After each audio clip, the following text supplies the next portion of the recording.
आहे, कारण ती गरजेची होती। एकंदरीत ब्रीफिंग घेतल्याच्या नंतर आरोपी हा लवकरच पकडला जाईल आणि पुणे शहराच्या बाबतीमध्ये शेवटी ही जी घटना घडलेली आहे ती एसटी स्टँडच्या आवारामध्ये ही घटना घडलेली आहे। तिथे पोलिसांमार्फत त्या दिवशी रात्री 12 वाजल्यापासून ते सकाळी 6 वाजेपर्यंत किती वेळा गस्त घातली गेली ह्याची देखील माहिती मी घेतली। मला वाटतं रात्री 1:30 वाजता तिथले पीआय आहेत ते स्वतः सीसीटीव्ही फुटेजमध्ये देखील दिसत आहेत, ते स्वतः तिथे रात्री 1:30 वाजता एसटी स्टँडच्या आवारामध्ये ते फेरी मारून गेलेले आहेत, इथे पाहणी करून गेलेले आहेत। पुन्हा रात्री 3 वाजता 3-3:15 वाजता देखील पीआय तिथे रात्री गस्त घालून गेलेले आहेत, त्यांच्या टीम सोबत पाहणी करून गेलेले आहेत। म्हणजे पोलिसांकडून कुठलं दुर्लक्ष झालं किंवा पोलीस अलर्ट नव्हते असा काही विषय नव्हता। घटनेच्या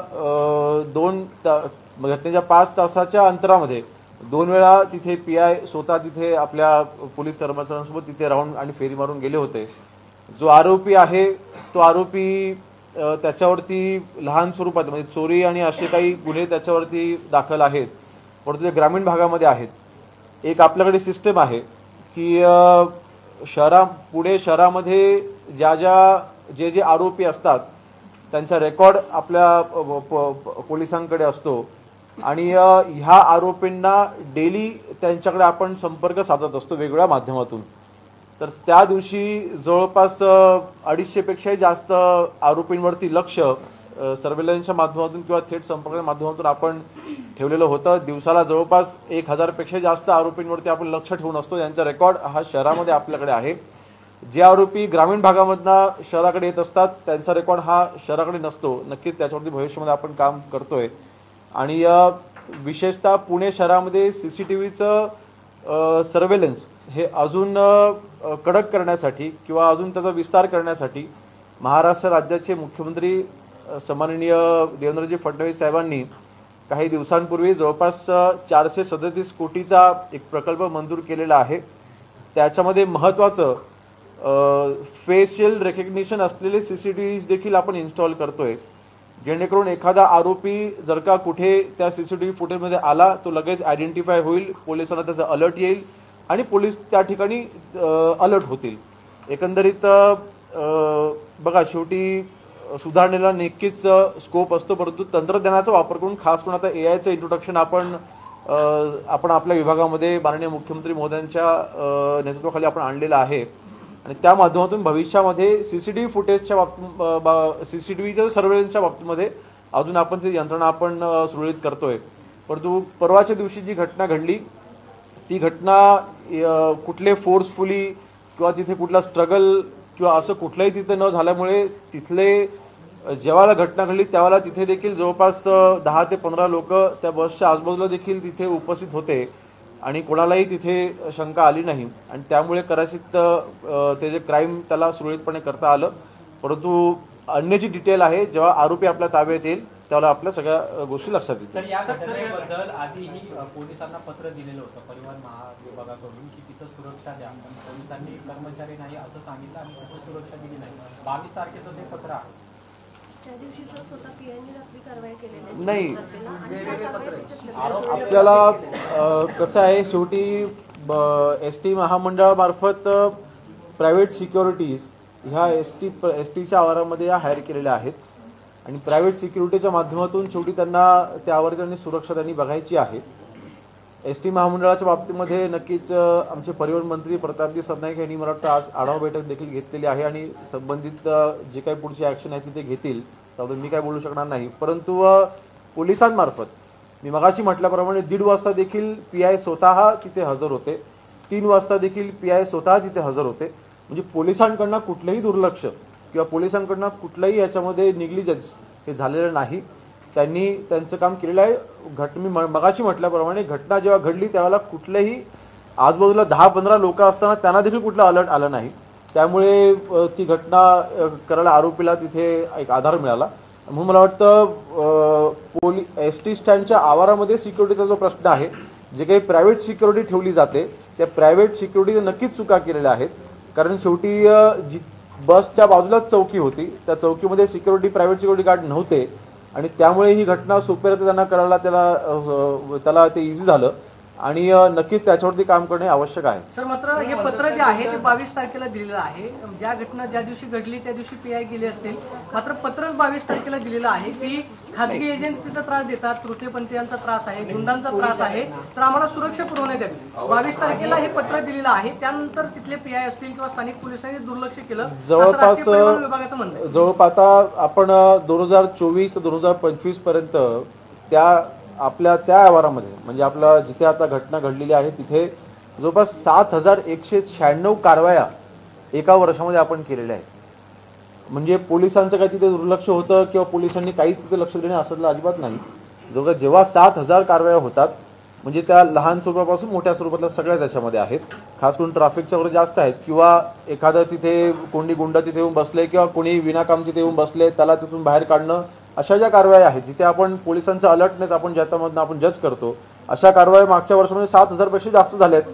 मागच्या सप्टेंबर पासून ते आजपर्यंत 4,500 तिथे कारवाया आपण केलेल्या आहेत. म्हणून मला वाटतं पोलीस हे डेफिनेटली अलर्ट आहेत. आता ह्या कारवाया इथे कागदावरती किंवा जागेवरती आपल्याला होताना दिसल्या नसत्या.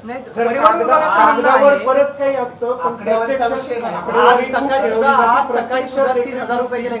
नाही, ह्या कारवाया ह्या प्रत्यक्षात झालेल्या आहेत, त्याच आपण कागदावरती दाखवल्या. पोलिसिंगच दिसत नाही. गस्त घालताना नेमकं काय बघितलं पाहिजे काय नाही, गाडीतूनच फक्त गस्त घातली जाते. नाही, सीसीटीव्ही फुटेज आपल्याकडे जे आहेत ते पीआय स्वतः गाडीतनं उतरून चालून पूर्ण आवारामध्ये फिरताना दिसत आहेत. की स्वतः मी सीसीटीव्ही फुटेज पाहिलेलं आहे.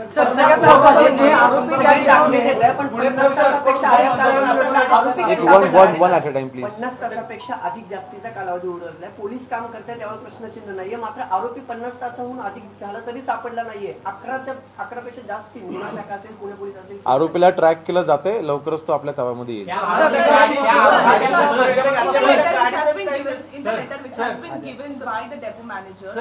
Ministry as well as the police, it is mentioned that these private agents as well as other miscreant people, including anti-social elements, they are harassing people. They are also forcing them to take private buses. They are also touching the elderly people as well as children. How do you look at this? Because the actions were not initiated. You are mentioning that there were patrolling which was done, but on ground it's nothing. I need to see that letter with what intention that letter was issued, and I think if the depot manager had issued the letter, he should have made sure that the private security which was there, it was working. It was his duty because the depot is under him, and he should have been alert with the security. If the security was not there, the CCTV which is footage which are showing us, that police chowki was right beside the bus, and the depot manager should have been alert about this, that his security which is working under him, if it was not there, he should have made sure, he should have contacted that security agency and made sure that security is being fulfilled there. But he did not do his job. He wrote letter blaming the depot manager. He has written the letter asking for help for complaint as well as everything. I think police has taken enough action. Whatever is in the control of police, the police has taken enough action. The incident which has happened, that has happened inside the stand. And inside the stand, the security is provided by ST Mahamandal. And I think the depot manager should have been more alert, is what I think.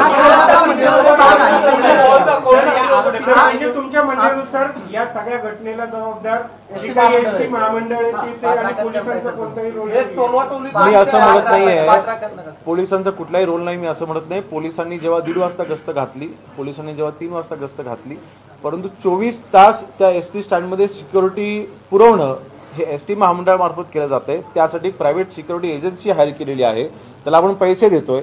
त्या private security एजन्सीच्या मार्फत तिथे security ही व्यवस्थित नाही ठेवली गेली, जी जबाबदारी depot मॅनेजरची आहे ना. आणि म्हणून मला वाटतं जर का सिक्युरिटी तिथे येत नाहीये, एक पत्र व्यवहार करून आपण आपली जबाबदारी झटकू शकत नाही. एक प्रायव्हेट एजन्सी हायर केलेली असताना ते प्रायव्हेट एजन्सी मार्फत तिथे सिक्युरिटी चे लोक आहेत की नाही, त्याची ड्युटी करतायत आहेत की नाही, ही देखील जबाबदारी त्यांची आहे. आणि म्हणून मला वाटतं ही टोळाटोळाचा हा प्रश्न नाही.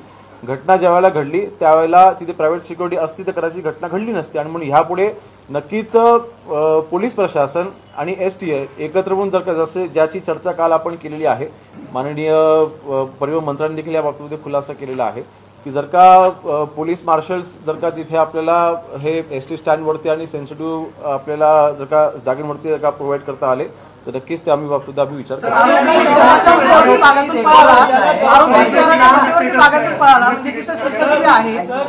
आरोपी इन्व्हेस्टिगेशनचा काय स्टेटस आहे संपूर्ण घटनेला सर, कोणत्या ज्या पद्धतीने मग सुरक्षा रक्षक जबाबदारी काही घटनेला बघा, शेवटी आज जोपर्यंत आरोपी हा पकडला जात नाही, शेवटी आज एखादा विकृत विचाराचा एक पुरुष तिथे महिलेला काही गोड बोलतो, काही त्याला ब्रेन वॉशिंग करतो एक दीड 2 3 4 मिनिटांमध्ये, आणि मग जी काही घटना घडलेली आहे आपल्या समोर त्याची माहिती आहे.